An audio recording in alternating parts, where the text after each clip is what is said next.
สวัสดีค่ะ and welcome back to Ekbra Insight here on GBN Station.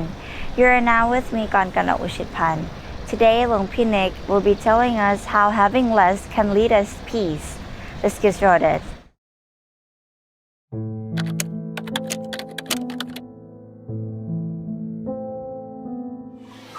So just a few hours ago, we just finished the Monk Life program. If many of you are following along, this is our ordination program, 30 days, because we offer temporary ordinations to give men around the world an opportunity to live this lifestyle, wearing the robes, and to learn the teaching of the Buddha. One of the things that we were talking about today, our teaching monk just concluded the program, and he was talking about two types of groups.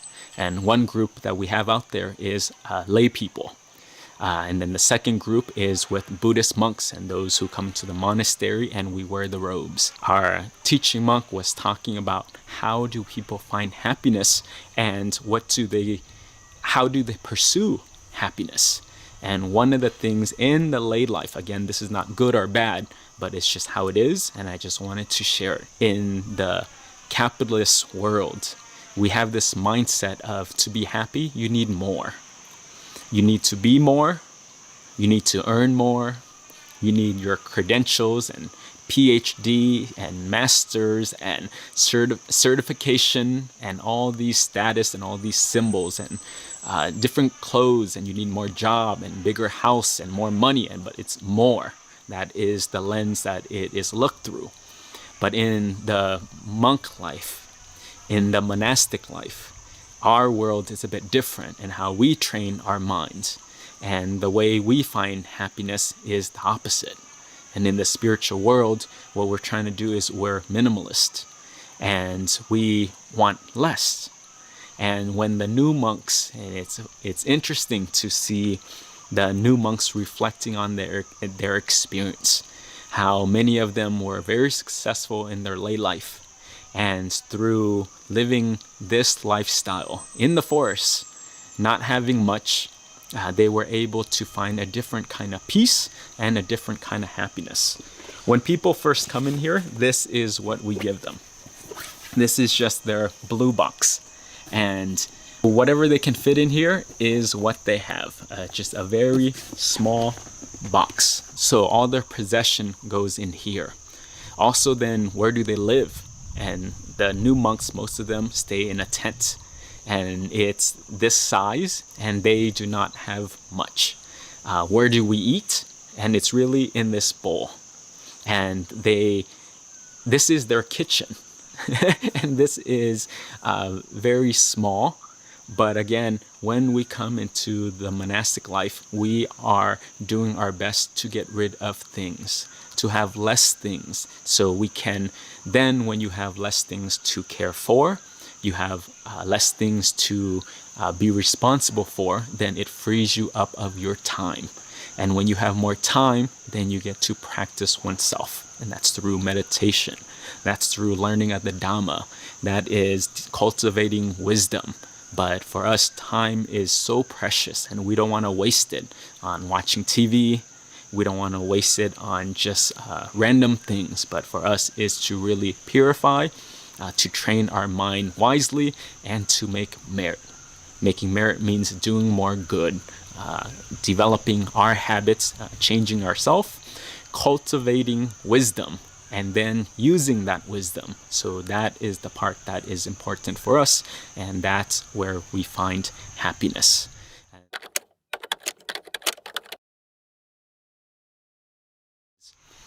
When we think about monks versus lay people, what is the difference?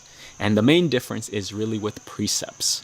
Outside, in the lay life, you can do anything besides the laws out there. So don't break anything, but you can do anything. You can eat anytime you want. You can eat however many meals your heart desires. So it's okay. But in the monk life, we have 227 rules that we follow to train our mind. So that's one thing. But this second thing that I really want to address, because it may be of help to you to be able to find a peace of mind, to be able to find happiness is this minimalist approach. And difference that I see and experience and have touched myself as a Buddhist monk living in this lifestyle is the number of things that we have. When we have more things, we just have more responsibilities and we just have to take care of it. And for monks is by having less things, we just have less problems. Okay, so what does all of this mean? Let's give some examples. In the outside world, for many of those who are watching, you guys are all very beautiful. And one of the important things that you all have and that you value is hair. The fact that you have hair, it comes with a maintenance. And by just the fact of having hair, you need to worry about what kind of shampoo, what kind of conditioner, what kind of haircut you want, what kind of hairstyle, what kind of barber and stylist, what is the new trends, what people are gonna think of it, how do you decorate this hair. And I remember when I moved to Malibu, I remember going to a stylist and he charged $50 for a haircut. I mean, it just came with a new thing and I had to figure out like what style. And then again, just the fact that you have hair, it comes with already a multitude of issues that you need to consider. Now, come to the monk life. And as you can see, for me, I don't have that beautiful hair. I don't even have my eyebrows because it's a tradition in Thailand. And the amount of problems, the amount of worries associated just with hair, it's eliminated. I don't even have a comb. I don't have a brush. I don't have a blow dryer. I don't have products to make sure my hair is soft. I don't worry about who is my barber. I don't worry about the hairstyle. I don't worry about the color and the maintenance. So already by having hair, you have 17 more problems than I already have without hair. So that's just with hair.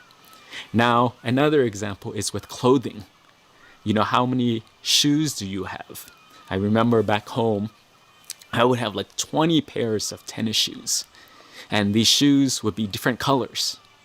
And I had to worry about what style and what season. Is this athletic shoes? Is it shoes for dancing? Is it shoes for business? Is it shoes for the summer? And then I need sandals. And then with shoes, I need to worry about the socks. What color socks? Then I want polka dot socks. Then I want short socks. And I want long socks. Then I want thick socks. And then the difficult thing is then you need to worry about, well, with these beautiful shoes that I have, what am I going to wear with it? What pants am I going to wear? What shirt am I going to wear? Then what tie? Then what coat? And then what season is it? And then what is the trends for that moment? What are people going to say? And again, as Buddhist monks, again, not better than, not judging and comparing or judging your lifestyle, but as Buddhist monk, we're going less. And less is this is my whole wardrobe, and I have 2 sets. I wear one, the one I'm wearing now, and then one is I did my laundry and it's being hung up and it's drying. When I go to, last time I got invited to bless a wedding for a new couple. And this is what I wore. We went to a funeral and to do a cremation ceremony. This is what I wore. You know, to evening chanting, to lunch, to breakfast, to a house blessing. Anywhere we go, this. And it takes out that worry completely. So again, with just clothing, for us is we wear it for its intended purpose, not for fashion, not for the look of it because it's cool and orange is in this season. No, but for us is this robe is for us to train oneself. It's to protect from the outside environment. It's to keep our body warm. It's to keep our body protected from the outside element. And that's it. So by wearing robes, our problems, there's 4 things. Maybe we have to wash it. Maybe we have to think about where to store it. But I know back home, by having 8 pea coats, I live in San Diego at that time, and it's like there's never an opportunity to wear a pea coat, but I wanted it for the fashion. So it comes with, again, more problems, and those kind of things build up. So I share that simply because one of the reasons why people suffer so much, they want time to be with themselves. They want time to do their own inner work, but they just can't find time. It's because of this. Because in the lay life, and it's understandable, but in the lay life, when you need to have a lot of things, it comes with a lot of problems and responsibilities. And as a monk, I don't have a car.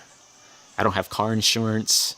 I don't have to worry about bills and what I'm going to wear, where I'm going to eat. So one of the difference with being a monk and one of the difference with being a lay person is the fact that because we have less things, the number of problems that we have is just less. So I share this because maybe you can use this wisdom to apply it to your life, and you know the middle way for you. I'm not suggesting you leave your job, sell your car and walk. We're not doing that, but it's really just know that anything that you need to own, then it comes with more concerns. It comes with more problems that you have to take care of. And then with that, one of the effects is that you need to spend time with that. And for us, we just value a lot of our time. So hopefully with this wisdom, you can go through your life and use the middle way approach and see, what don't I need? Okay, you have 16 sweaters. Do you really need 16 sweaters? You have 4 cars. Okay, do you need 4 cars? Because that's 4 maintenance. That's 4 more concerns that you need to address. And the things keep piling up, from clothes to shoes, to your hair, to your relationship, to your work, and then you wonder why people are so stressed. They're burdened and their heart is heavy, and they feel like they can't have time. You're one person, but you live in a ginormous mansion, and you spend your time cleaning, and you have to hire someone to maintain it. And it's like, well, what's important to you? Again, not to judge your lifestyle, but hopefully we can learn from one another.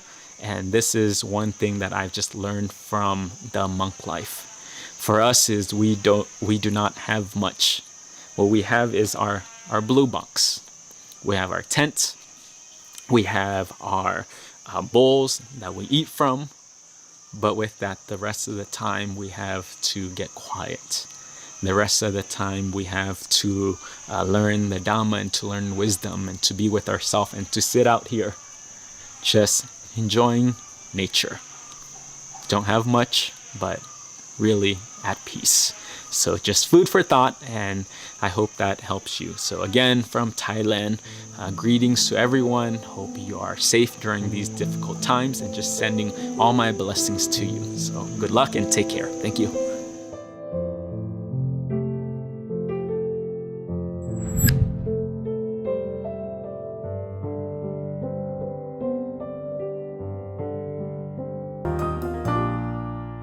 Let's take what we learned today and apply it into our daily life.